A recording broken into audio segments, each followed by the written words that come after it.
This happened about 2 years ago when my family and I were taking a summer road trip from San Diego to Las Vegas. We'd rented an older RV, nothing fancy, but it had everything we needed. My parents wanted to make it a road trip to remember, so we took our time, stopping at some roadside attractions like grabbing food and enjoying the desert scenery. We were somewhere in the middle of nowhere, about 3 hours out from Vegas, when the engine suddenly sputtered and gave out. My dad pulled off to the side of the road, but it wasn't even really a road anymore, just endless sand, brush, and hills in the distance. No cell service, no cars in sight. It was late afternoon, and the sun was starting to drop. The heat was brutal, but we had water and snacks. My dad tried to figure out what was wrong with the RV, but the more he messed with it, the more frustrated he got. Eventually, he said we'd just have to wait it out until morning and flag someone down. We tried to stay calm, played cards, told stories. But once the sun dipped below the horizon, the vibe shifted. Desert nights get cold, freezing, even in summer. We huddled inside the RV, and that's when the noises started. At first, it sounded like small rocks tapping on the side of the RV. Then footsteps. Soft at first, crunching slowly across the sand. My dad grabbed a flashlight and looked out the front window, but didn't see anything. He figured it was just some desert animal. But I didn't buy it. I could feel something watching us.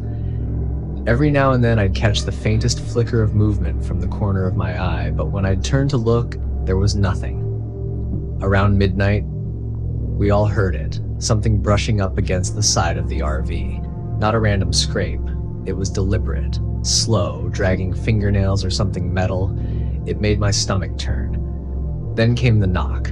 Just 3 steady knocks on the side door. No one moved. My dad whispered for us to stay quiet, and we did. But whoever or whatever was outside didn't go away. We heard footsteps circling around, sometimes stopping, sometimes scraping. I barely slept. Around 3 a.m., I saw a shadow pass by the window. Not quickly. It stood there, just a silhouette, tall, lanky, and wrong. Like its limbs were too long, its head slightly cocked, like it was trying to understand what it was looking at. Then it was gone. Morning finally came, and as soon as the sun was up, my dad tried the RV again. Somehow the engine turned over like nothing had ever been wrong. He didn't say a word, just drove. Fast, no stops, not even for gas until we hit the edge of Vegas. Later that week, I looked up the area where we broke down. Somewhere near the Mojave. I found a bunch of forum posts from other travelers saying weird things had happened to them too. People seeing desert people, hearing things outside their tents, or finding footprints around their vehicles in the morning. We still don't know what was out there that night, but I've never gone camping or even driven through the desert again.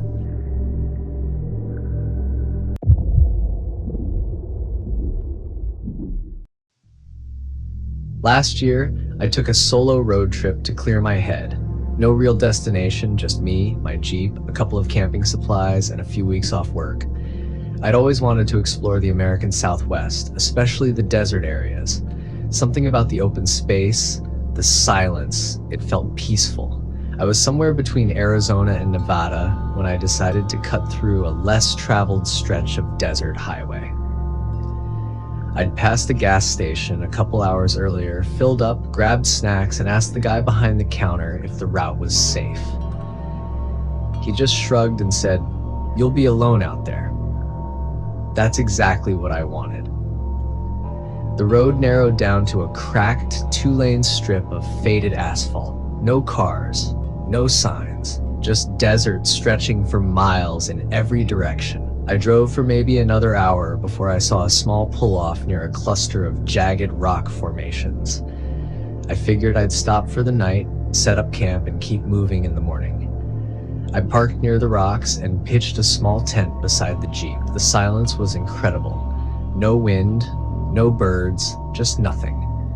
I made a small fire, ate a sandwich, and watched the stars come out. With no light pollution, they looked endless. At some point, I fell asleep in the tent. Must have been around 11 p.m. I woke up maybe 2 hours later, instantly alert, no sound, just the kind of silence that feels wrong. My first thought was that I'd heard something, but I wasn't sure.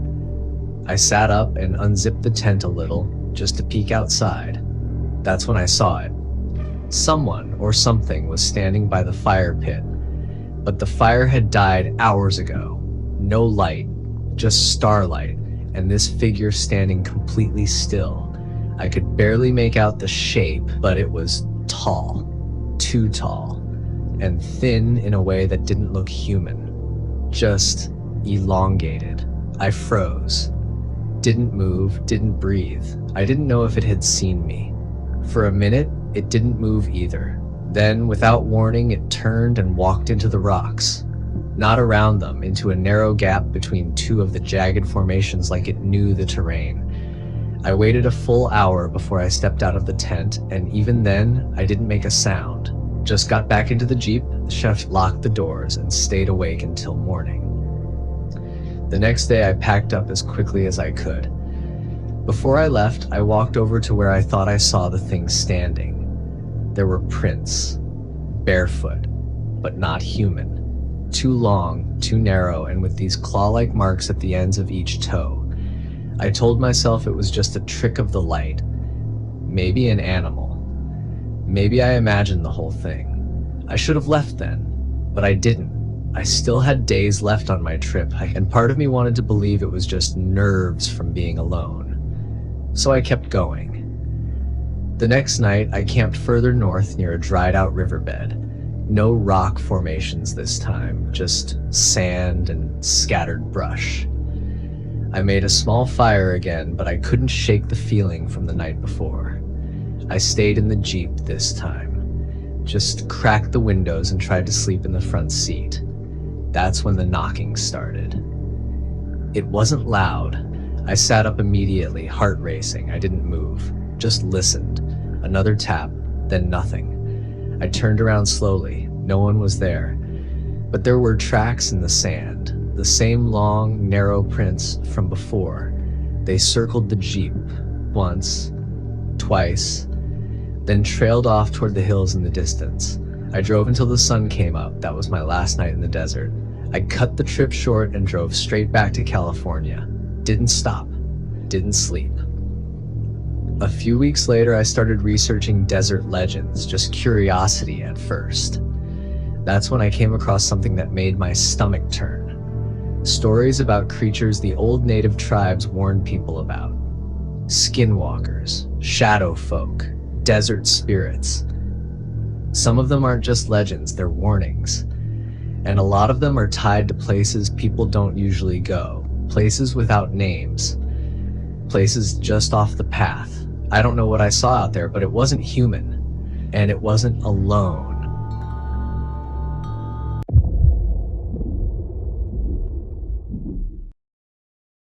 It was supposed to be a weekend hiking trip. 3 of us, me, Kyle, and Marcus, had planned it months in advance. We'd done backpacking trips before, but this time we wanted something different, something less touristy. So we picked a remote trail system near the Nevada Test and Training Range. It wasn't technically closed to the public, just not maintained. The kind of place you don't find on official maps. We heard about it on a forum. Someone claimed it had stunning rock formations, deep desert canyons, and no cell service for miles. That last part sealed it for us. We wanted off the grid. We parked our SUV off a dirt road about 50 miles from the nearest town, then hiked in with gear. Day 1 was quiet. Hot, dry, and dead silent. No wildlife. Just bleached sand, cracked stone, and the sun. By nightfall, we'd made camp near a dry wash at the base of a ridge. We were in good spirits, tired but hyped to be out in the middle of nowhere. That night, around 2 a.m., I woke up to Kyle unzipping the tent. I whispered, asking if he was okay. He said he saw lights. I sat up, groggy, and followed him outside.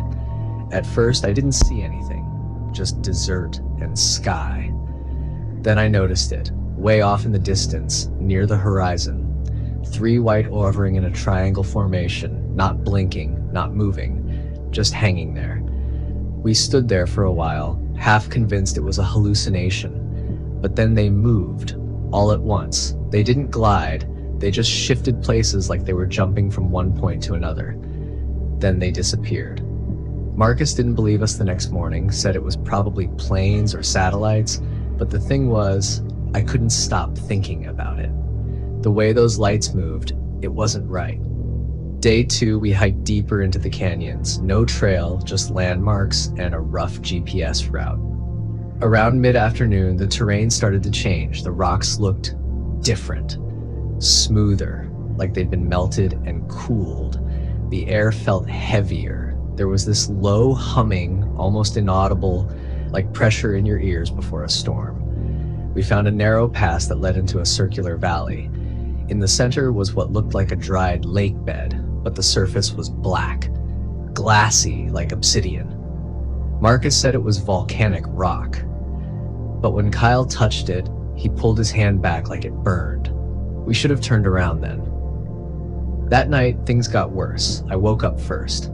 No reason, just this sense that something was wrong. I sat up in my sleeping bag and looked around. Our campfire had burned out. The desert was pitch black. Then I heard footsteps, not the soft crunch of boots, bare feet, fast, darting movements just outside the tent. I froze, listened. More footsteps circling us. Then I heard whispering. Not in English, not in any language I recognized, just high-pitched, staccato syllables, overlapping and urgent. I whispered for Kyle and Marcus to wake up, but before I could even finish, the tent collapsed. Something was on top of it. Pressing down, thin fingers outlined through the nylon. Too many fingers. We screamed, fought to get out. When I finally broke through the side, I saw them. 3 figures, pale, hairless, almost translucent skin. Their eyes were massive, pitch black and glossy like stones soaked in oil. No mouths, no ears, just long skeletal limbs and heads that seemed too large for their bodies. They didn't run, they just stood there watching us, swaying slightly, like they were studying. Kyle bolted, took off toward the ridge without looking back. Marcus and I chased after him. I didn't even think about gear or supplies, just ran. We kept running for what felt like hours, deeper into the canyons, turning blindly at each split. Eventually we stopped. We couldn't hear Kyle anymore. We called his name. Nothing. Then we heard it, this deep vibration coming from the ground, a low-frequency rumble that felt like it was inside our bones. The sky lit up. Those same 3 lights we saw the night before, hovering directly above us now. They pulsed. White, then red, then white again. And in the distance we saw them, dozens of the pale figures slowly climbing down the canyon walls like insects. We ran. At some point, Marcus and I got separated. I don't remember how. I just remember ending up in a narrow rock crevice and wedging myself into the shadows, trying to slow my breathing. I stayed there all night, shaking, heart pounding so hard I thought it would give me away. By sunrise, everything was gone. The lights, the sound, the figures. So was Marcus. I wandered for 2 days before a rescue chopper spotted me, dehydrated and delirious. When I told the ranger what happened, he said people do go missing out there. He didn't laugh. He didn't act surprised. He just said the desert plays tricks on people who aren't used to it. But I know what I saw. They weren't human, and they're still out there, waiting in the silence, beneath the heat and the dust. So if you ever find yourself out in the Nevada desert and the night gets too quiet, don't look at the lights. And whatever you do, don't follow them.